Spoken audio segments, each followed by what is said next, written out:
it's Monday. We are back. Let's get to work and do some trucking. Yeah.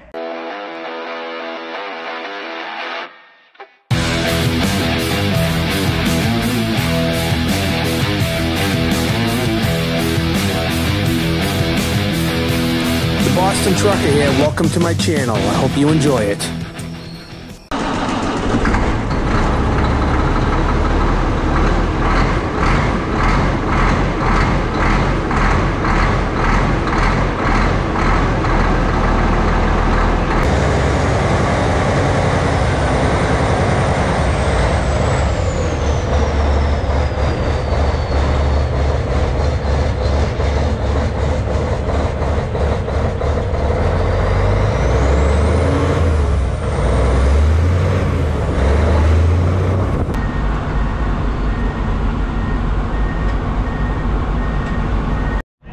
Loading up some gravel.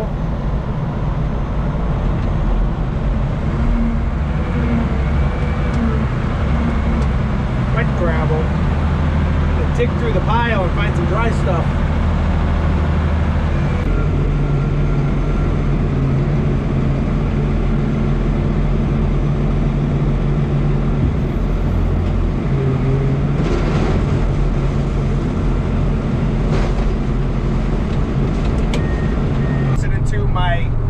Favorite of late trucking podcast. Well, I got two of them. One is Stogie on the Road, S-T-O-G-I-E. The other one, Steady at the Wheel podcast. I'm listening to Steady at the Wheel podcast this morning, and Jackson Allen is telling the story about back in the day they had a gig with their band down in South Carolina, and they flew to South Carolina, and he reserved the car, which he's a little cheap when he gets the car rental.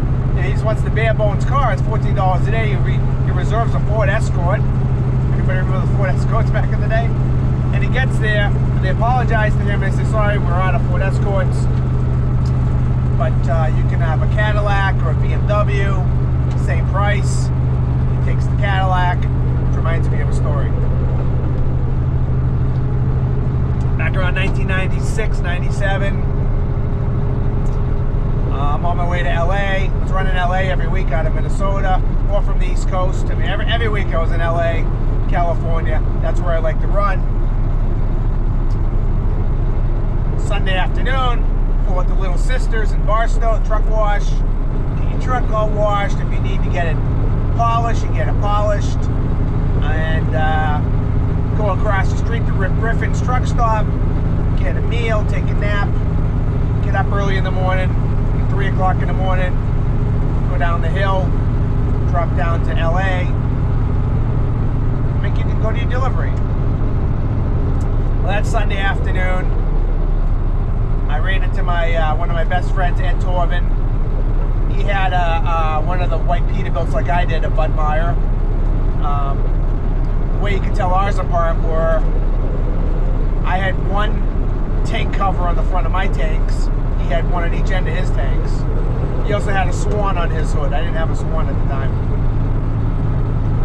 And we did a little photo shoot, you know, him and I, taking pictures of the truck side by side. One of the pictures has been shared all over the internet of him and I under the Rip Griffin's truck stop picture. It's not a Rip Griffin's anymore. I believe it's a Petro. I haven't been that part of California in a long time. And took a little photo shoot. I'm walking in front of my truck, and I noticed this little tiny tweak in the bumper where the bolts are. The bolt was tightened down a little too hard. And I make a joke, I go, that's it, I'm gonna have to get a Texas bumper. Now back in that part of the trucking era, everybody wanted a Texas bumper. That was like the cool thing to have. Texas bumper, that's a rectangular bumper. It wasn't tapered on the bottom. I had a stock Peterbilt bumper with a two-plate kick plate underneath. And I wanted a Texas bumper, because that would have made me really feel cool. And all the cool people had them. This is before drop visors. I had a stock visor. You know, didn't even want to drop visor because not really anybody had them at that point. It was just before the drop visor started to come out, like maybe only a few years before. And so I joked to Ed, I go, I'm going to need a new bumper. I got a little tweak in mine now, right? Ha ha ha. And he goes, yeah, that'll be the day. And you get a Texas bumper on that truck, company truck, right? So me and Ed part ways. He's heading across wherever he's going. I think he's heading out towards Tehachapi and Bakersfield. I'm dropping down to LA. I get up about like 1 o'clock in the morning. I head down to TA in Ontario. And I don't know if for some, I can't remember. I don't have a good memory. I had to pull into the TA and go to bed for a while. I might have had a delivery like right there and I couldn't park. I can't remember. There were no parking spots anywhere at 1 o'clock in the morning at the TA in Ontario, California. That's basically the biggest and closest truck stop to LA, coming from the 1510 area. So I grab an end spot right next to another Bud Meyer driver, Jonesy. Jonesy's parked to my left.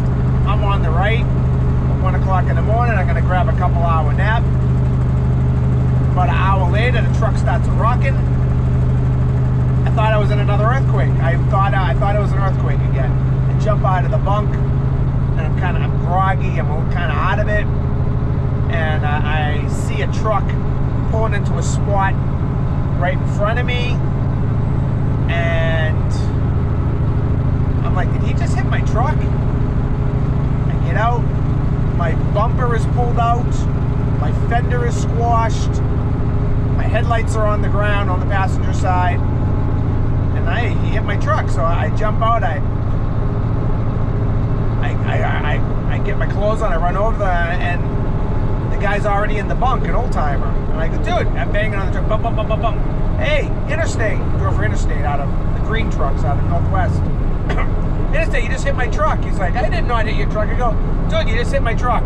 I go, the scratch, my paint's on your tires right now, and on the side of your trailer. He gets out, he's like, oh man, I was so tired, I didn't realize, blah, blah, blah, blah, blah. Exchange paperwork, call Bud Meyer in the morning, took a bunch of pictures. I'll include some pictures. In fact, I'll include some pictures of the day before with the photo shoot, and I'll include some pictures with my bumper pulled out. Nothing to be proud of, but I have pictures. And so anyways, make a long story short, take the truck and trailer over. Somebody took my trailer, made my delivery. Took my truck over to Peterbilt on Fontana, California, which is the next town over going east. And it's going to be at Fontana for about 5 days. So what is a trucker to do? So the company said, well, I said, what am I going to do? So they got a hotel for me in Fontana. And then they're like, okay, if you want to rent a car, we'll get you a car. So instead of getting the Ford Escort, I got the Cadillac. Big white Cadillac, 4-door CTS with the big engine. I forget the name of that engine, but it had a cool name. You probably know. I'm drawing a blank. And I rented a Cadillac, right?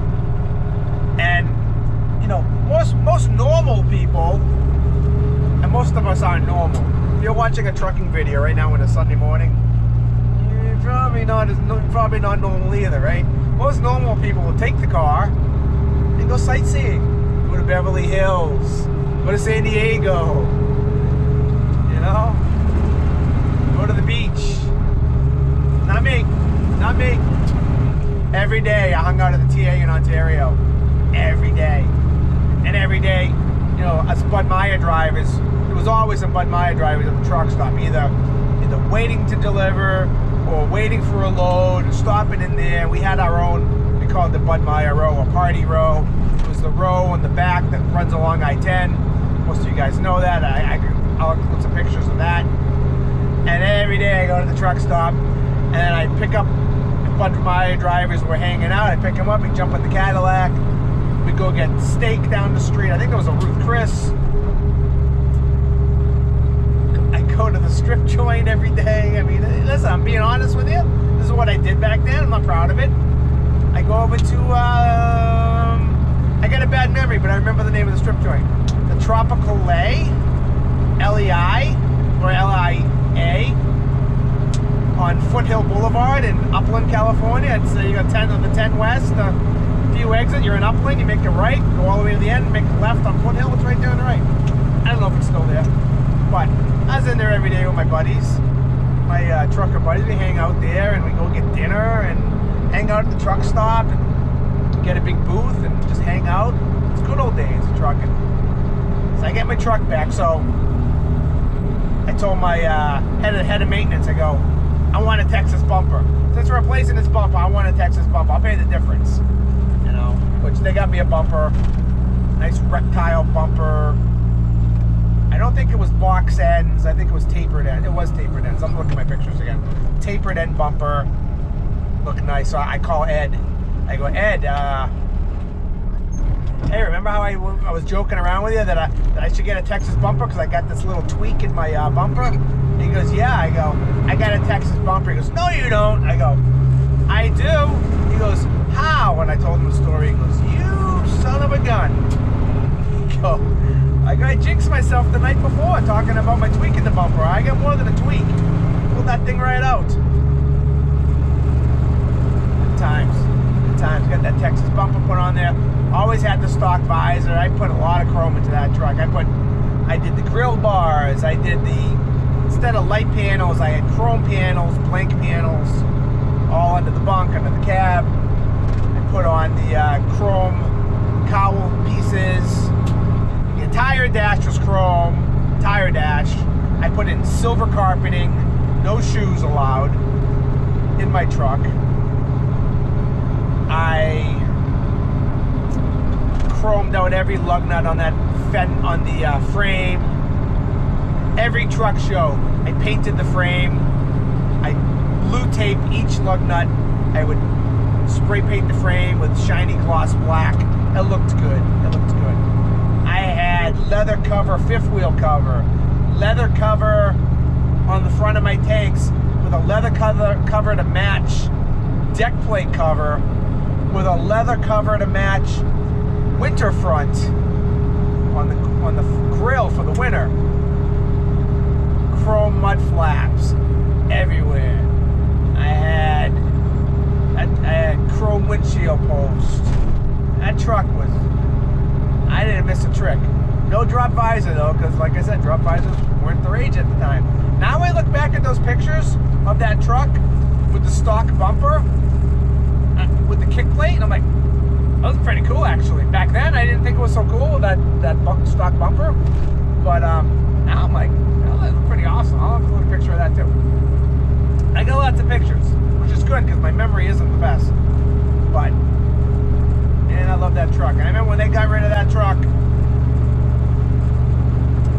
I left most of the chrome on the truck. I pulled a lot of the dashboard stuff off. I ended up putting most of the dashboard stuff on a couple trucks later that I drove. And then I left a lot of it on my Boston Bark truck when they sold that. But, yeah, I just thought of that when he said Cadillac, renting a Cadillac. We rented a Cadillac. I'll include pictures of the Cadillac. Some good times back in the day, man. And I loved running LA. LA was my jam. Loved it. Used to haul out to Vaughn's, Santa Fe Springs, or El Monte. Is it El Monte? Vaughn's and Lucky's. Lucky's was in El Monte. Vaughn's is in Santa Fe Springs. And we used to haul out of Nevermar products out of Denton, Maryland, and Itasca, Illinois. Going to California to Santa Fe Springs also. Used to load Denton, Maryland, Friday, deliver Friday morning, Baltimore, load up in Denton. Sometimes it was a live load, sometimes it was drop and hook, heavy loads. Deliver LA Monday morning. Straight across. You leave Denton Friday and you don't stop till you get to Tennessee. Go to bed for a few hours. don't know, you make it to Amarillo next. Amarillo's your next stop, then you're only 1,000 miles out of LA, 18 hours, boom, straight shot. Paper logs. So worried about getting caught. Because I backed up my logbook, it looked legal. I didn't, according to my logbook, I loaded on Thursday, not Friday. Wasn't worried about getting caught. I'm so proud of it. What an idiot. Oh man, those are the days. But now after 2 hours, I'm ready to take a nap. Literally. Ah boy. If I could only go back. If I could only go back and do things over, how would have I have done them? I almost ended up working for... Nah, never mind. It's crazy times.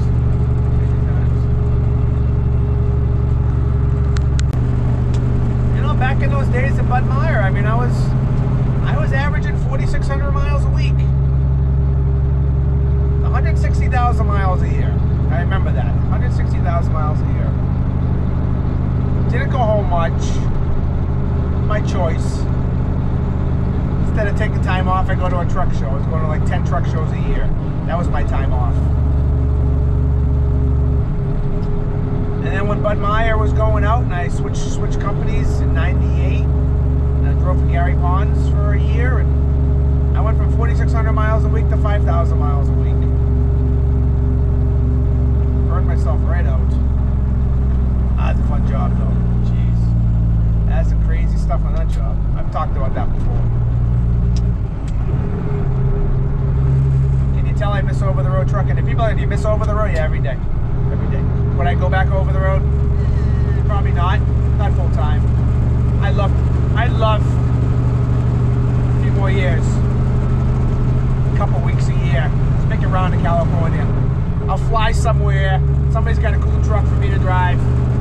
I'll fly to you. If you want to take a vacation, I'll jump in your truck. Take a 2-week vacation. You barely have to pay me, all right? I'll just do it, just for the fun of it.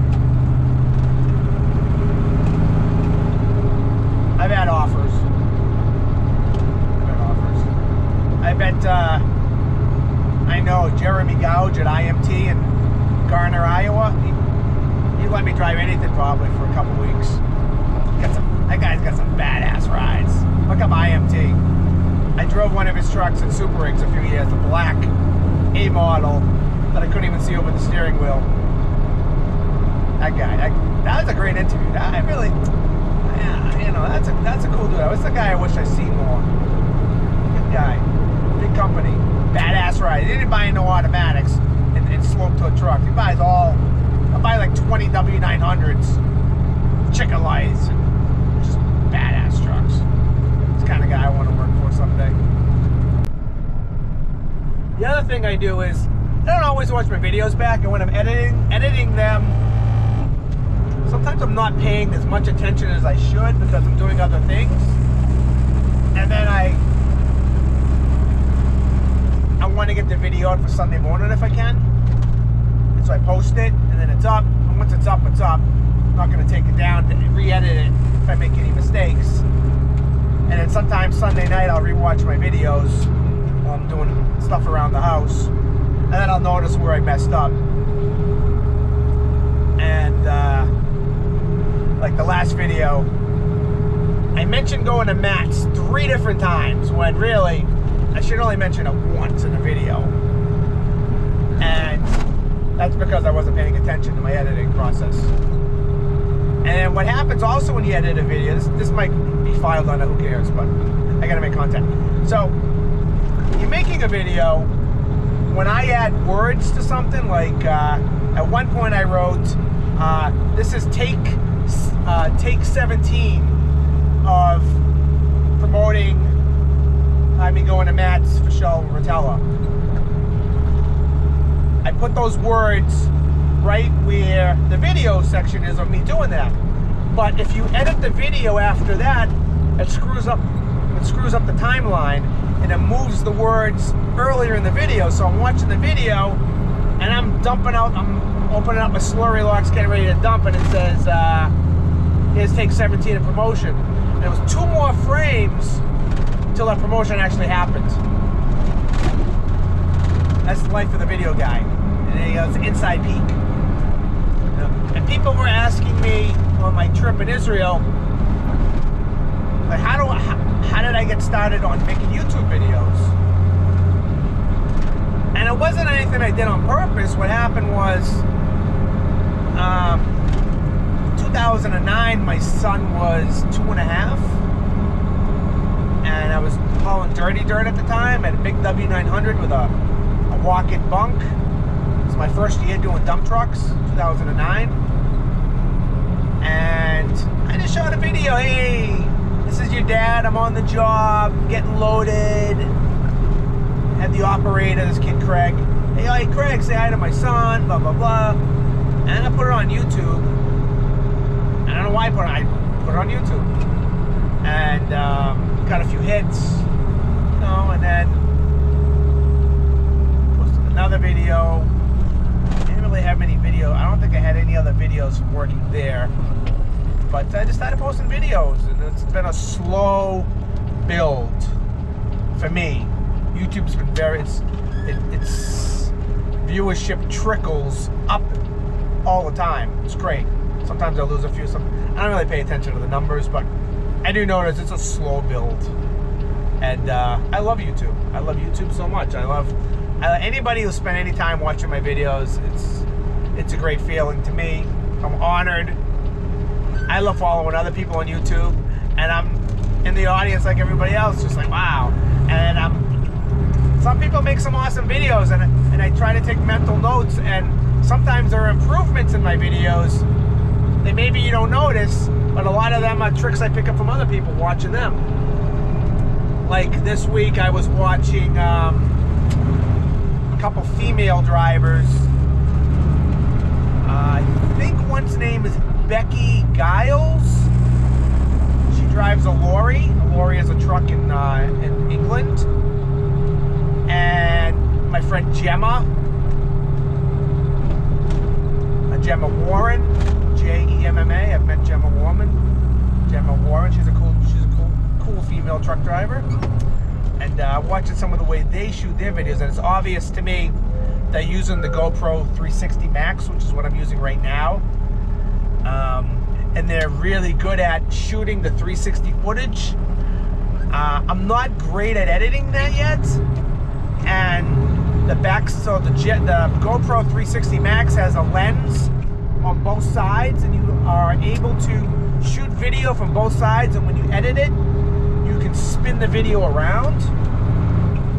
My back video right now has a bunch of scratches in it because I throw my camera around all the time, and it's in bags. It's in my lunch bag. It's on my seat.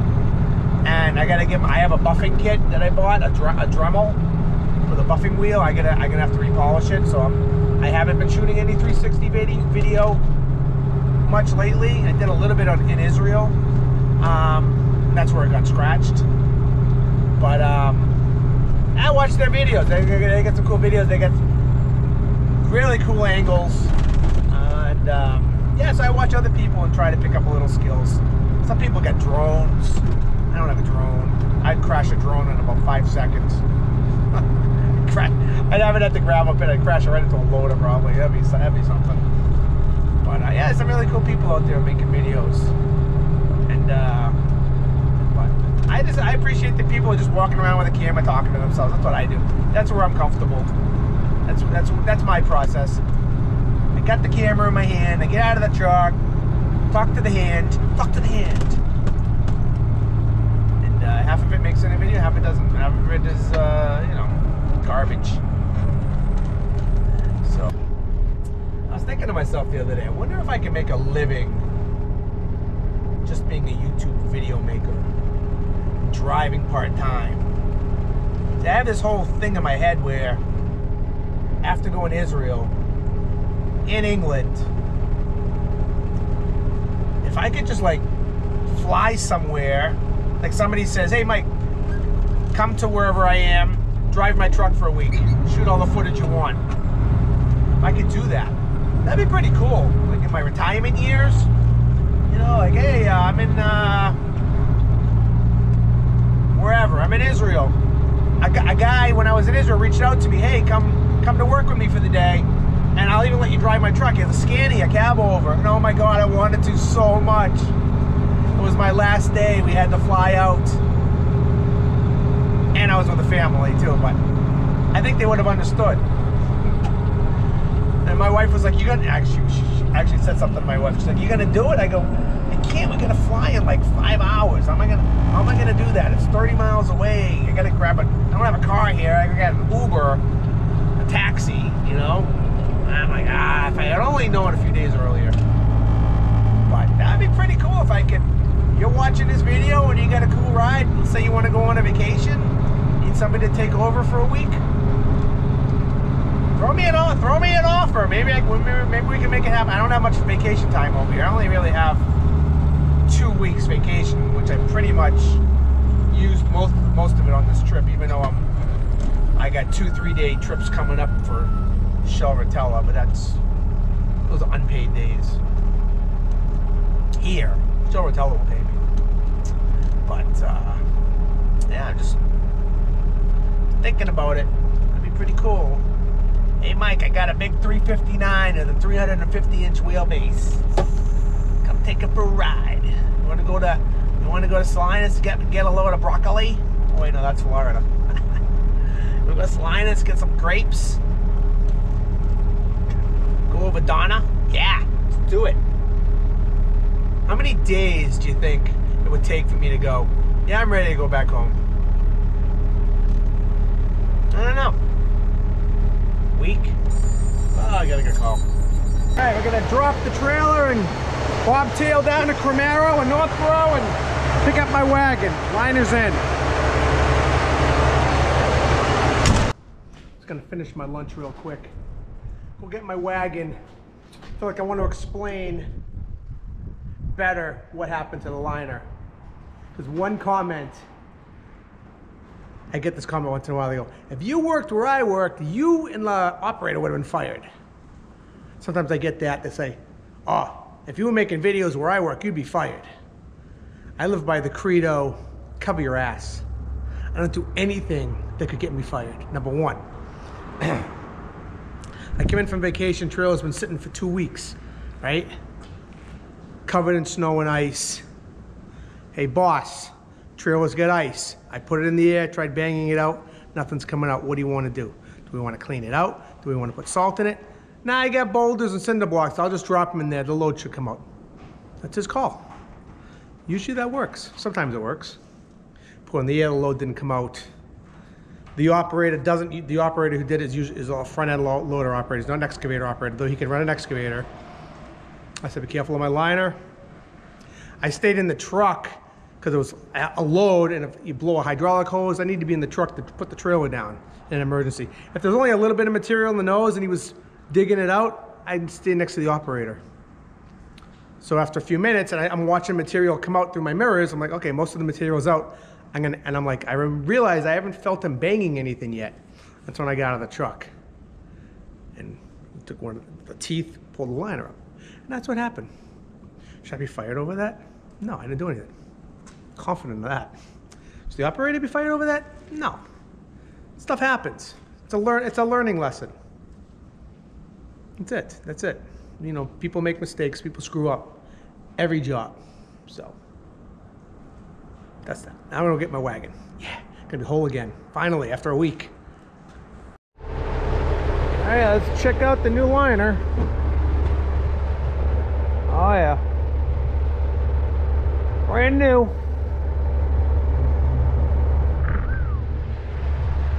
Let's hook her and book her. Got dirty while I was sitting here.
thing.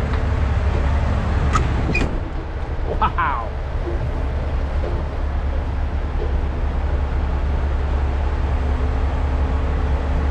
That's crazy. You don't see too many of these. In fact, you don't see any of these anymore around here, except they're on a garbage truck.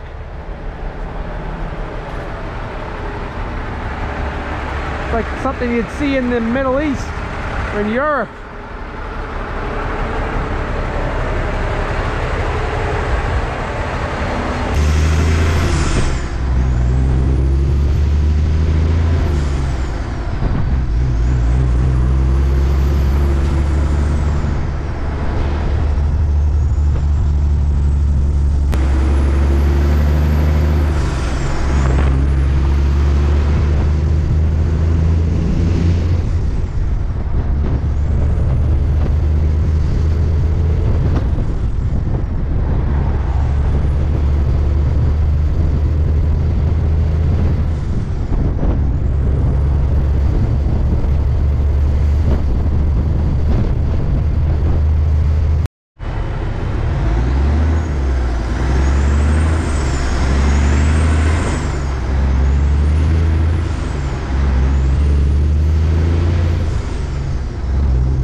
Smell that hot tar.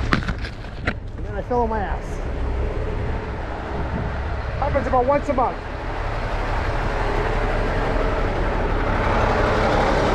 It's Friday. Getting ready to dump load number 2. Just out here earning money for future trips and college funds and mortgages. That's what we do every day. We work. So that's why we're out here, for the future, to live. Trying to avoid mud when I can. Sometimes you can't avoid it.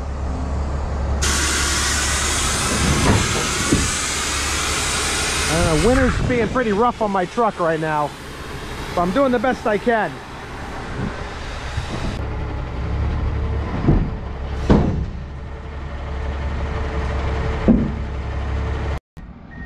We're looking for help around here if you know of anybody.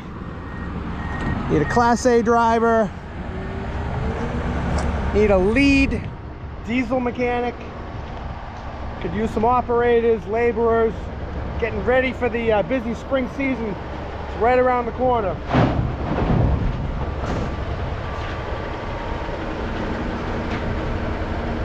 And no, the Class A driver won't be driving this truck. That's always the first question. No. I mean, you never know what could happen, but as of right now, no.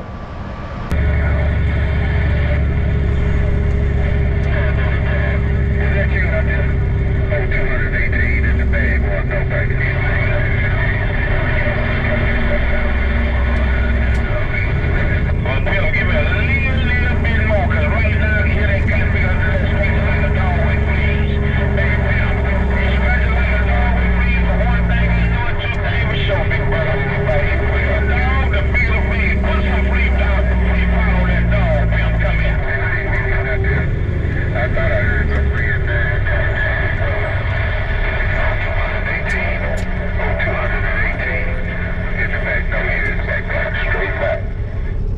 every guy on Skip sounds exactly the same, no matter what channel you go to. Have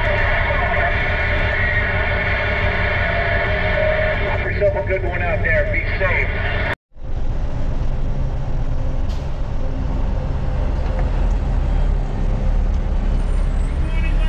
How we doing, Tony? How's the road? Dump and load number 5. Last one for the week.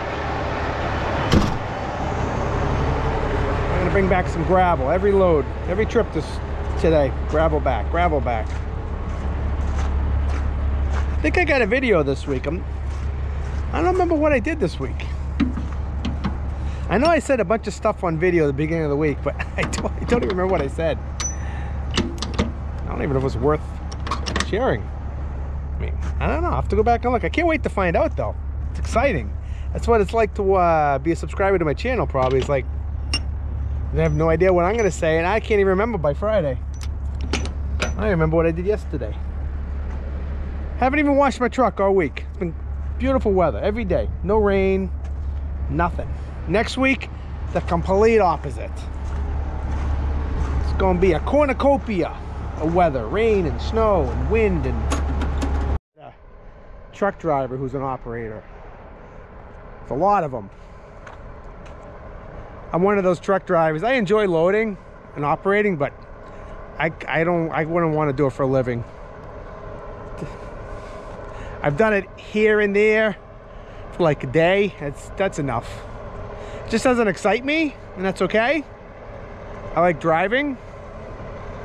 That's my passion, but a lot of dump truck drivers become operators. They fall back on that. Maybe I will too someday. I don't know. I don't see it, but you know, if I have to make a living for some reason, say I can't drive for some reason, who knows? You never know. We're going to head her back. Park the dumper out, park it, call it a week. Listening to my Spotify playlist, Boston Trucker driving songs on Spotify. 2 songs in a row just came on that really just nail it when it comes to truck driving, and whether you're a trucker or you're a truck driver. First song was Moving On by Merle Haggard. The line, some men become addicted to the grind. Jamming gears has got to be a fever. Jamming gears has got to be a fever because some men become addicted to the grind. It takes a special breed to be a truck driving man or woman and to pull that steady load from behind. That's the first song. That sums it up right there. But what sums it up even more, Ronnie Milsap, Prisoner of the Highway. I've got a wife living back in Tennessee, and she tries to understand the way I feel. I could give my hands to another line of work, but my heart would always be behind the wheel, right there. That slays me every time. And it's so true, because if you're not addicted to trucking, you just wouldn't understand. When I was on that trip to Israel, I was trying to explain to people, you know, they didn't get it. They appreciated it, but it's one of those things where even when you're not driving and working, if you're not thinking about it, and when you're going to do it again, it's really probably not your passion. It's probably more your paycheck. That's what I think anyways. I could be wrong. I was wrong once before. Then I found out I was right, and I'm just kidding. I don't know. I love these songs. I like to play them along. I like to play these songs with you and listen to them and sing out loud like I was just doing a second ago. But I'll get hit with a copyright strike, so you can't play music unless it's YouTube approved. And I don't really have much of an opinion on this, but the next song in the playlist was Texas Boundin' Down, Flying High by Jerry Reed from Smokey and the Bandit Part 2. It's a horrible song. Besides the chorus is pretty good. The rest of the song's horrible. Jerry Reed, I think he phoned it in on this song. Just listen to it. He just really doesn't seem to have that much enthusiasm in the song. It kind of reminds me of 6 Days on the Road, the Sawyer Brown version. Horrible, horrible, horrible song. It's an abomination to truckers. Worst song ever. This kind of reminds me of that. Jerry Reed's phoning in. And Smokey and the Bandit 2 really wasn't that good either. I mean, the truck was cool. Dom DeLuise, always awesome. Love Dom DeLuise. With an Italian accent, I don't know. Dom DeLuise and Fatso in the end, now we're talking. But I really don't have much of an opinion on Smokey and the Bandit 2, but it's not the greatest movie. The whole beginning of the movie kind of stinks. Sobering up the bandit. Okay, yeah. Okay, now I'm remembering it comes up from doing sit-ups and he's got a beer in his hand. Yeah, that's funny. That's really funny. But I don't know. Should have stuck with Smokey and the Bandit 1 and just left it as it is. You didn't see Part 2 of Convoy, did you? No, because you couldn't top it. But like I said, I don't really have any opinions on that stuff.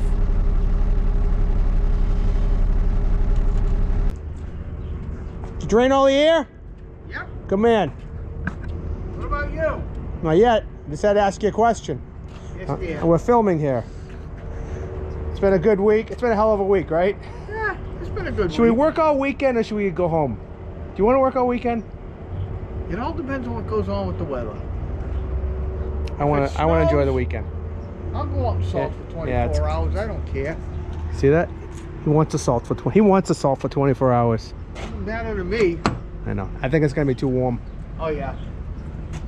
Have a good weekend. I'm You as well. gonna go drain my air and kick the tires. It's Monday. Make sure you kick them again because I they could be flat. happens all the time. Old sage advice. He said if you kick them now on Friday, make sure you kick them again on Monday because they could have gone flat by then. And believe me, it happens. It happens a lot overnight. You drive over a piece of metal or a nail you don't see. Kick them before the night before, a post trip. Come in the next morning pre-trip, they're flat. So I need some new tires here pretty soon, another month or two. The old dust monster over there with the vacuum cleaner. I hate parking over here, but I had no choice tonight.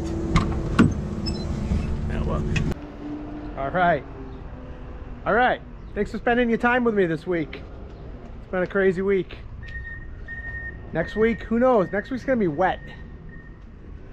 And what do I got going on next week? A week from tomorrow, I have a scheduled interview at a heavy wrecker garage, weather permitting. And then a week after that, we got Louisville, so I should have some good content coming up. So if you haven't subscribed to my channel yet, please hit that sub button to get notified when new videos come out. It's not one of those annoying notifications. It's gonna wake you up in the middle of the night. Just gives you notifications. Hey, Boston Truck uploaded another video, because you never know when I'm gonna upload a video. All right, peace and grease, everybody. We'll see you next week. Hope you enjoy this. Bye.